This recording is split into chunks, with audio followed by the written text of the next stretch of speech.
reka tuvuge ngo ni imyitozo, tuvuge ngo ni entraînement turimo, ibitaramo bitandukanye turagenda dukora natwishimana n'abantu, ariko iki ngiki cyaba ari gito kuko dukoze iminota 15 nk'uko twari twabisabwe 20 ngira ngo, ariko urumva turamutse dukoze igitaramo cy'imyaka 20 cyo cyaba ari kinini kurusha iki ngiki. Gusa ku rundi ruhande biradushimisha igihe cyose gutaramana n'abafana bacu badushyigikiye kuva kera, turabizirikana kandi biba ari ibyishimo kubana nabo.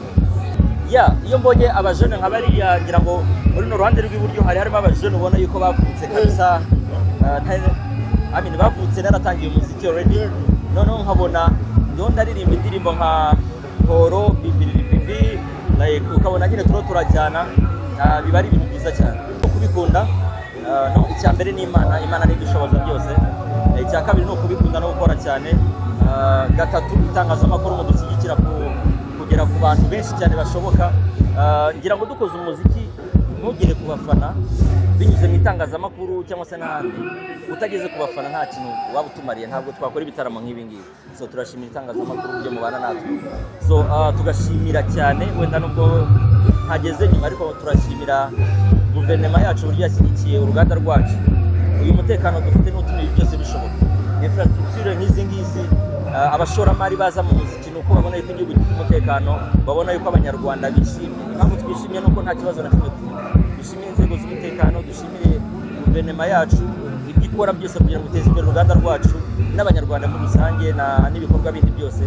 Ibyo byose bishoboka kuko Imana ihari, ubuyobozi bwiza buhari, ariko nanone na discipline. Iyo umuntu ari gukora ikintu biba bimusaba discipline, kugira ibyo yigomwa, kugira ibyo yirinda, kugira ngo ibyo akora bibashe kugira ngo bishobore kuramba, nuko nawe ubwe aba yarambye, nawe ubwe bagize discipline kugira ngo akomeze akazi kiwe. Ndemeranya nawe kabisa, kuko dukora icyumba cya rap mu mujyi wa Kigali, niko dukwiye no kuza no mu ntara, kuko Musanze, Nyagatare, Ngoma, Rubavu, aho hantu hose hari abafana ba hip hop, so twagakwiye kubageraho nabo. Ndemeranya nawe. I Rubavu ntabwo byashobokera, nzaba ndi kumwe na King James, so hari igihe byagorana mu kuntu, ariko reka twiringire ko tuzagira igitaramo tuzakorana. Ibyo byose mbere yuko Safa asubirayo, ibyo byose hari bishobora kuzakora, ibindi bitaramo bishobora kubaho mbere yuko Safa asubirayo. Ntabwo nzi gahunda 100% za Urban Boys, ariko n'abavandimwe banjye igihe cyose banyenerera ndahari. Icyo ni icya mbere. Icya kabiri, ku bijyanye n'indirimbo, byashoboka cyane, byashoboka yuko twayikora, ariko byose biraturuka ku gihe bafite nabo ubwabo, yaba ari Safi yaba ari Humble Jizzo, kuko ntabwo baba mu Rwanda ubu ngubu. Bitewe n'igihe bazaba bafite tuzareba, ariko tubaje kubona umwanya, why not twabikora. Nta butumwa, ntabwo mu by'ukuri tutagiye kubeshyanya. Buriya byinshi tubikora ari nko inspiration nziza, ariko zituruka ku Mana. Reka tuvuge gutyo, ni umugisha. Ntabwo navuga ngo nabagira inama ngo bigenda gutya, oya, ni umugisha. Buriya nta muntu, ntabwo nakubwira ngo umugisha wanjye waje gutya, ko ntabwo naba nawihaye. Gusa ku rundi ruhande ngashimira itangazamakuru ko mu biganiro mukora indirimbo zacu za kera mujya muzinyuzamo. Ntabwo ari cyane, ariko iyo muzinyujijemo n'abatoya barazimenya, bigatuma tubasha kugera no kuri babandi batoya bavutse nyuma yo gutangira umuziki.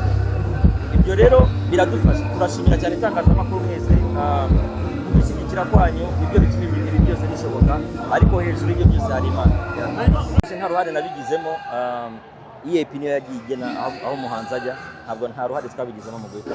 Ubwo nishimira uburyo hafi ya bose ibyo bakora babikora nka business. Ubwo twinjiye mu muziki nta bumenyi bwinshi dufite, twarishimishaga kurusha uko dukora business. So biranshimisha rero kubona ubumenyi bafite ku bijyanye na business ya muzika.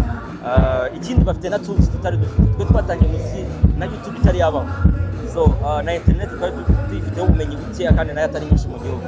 Uyu munsi rero bo bafite ibyo byose, kandi bakuze bafite ibyo bareberaho.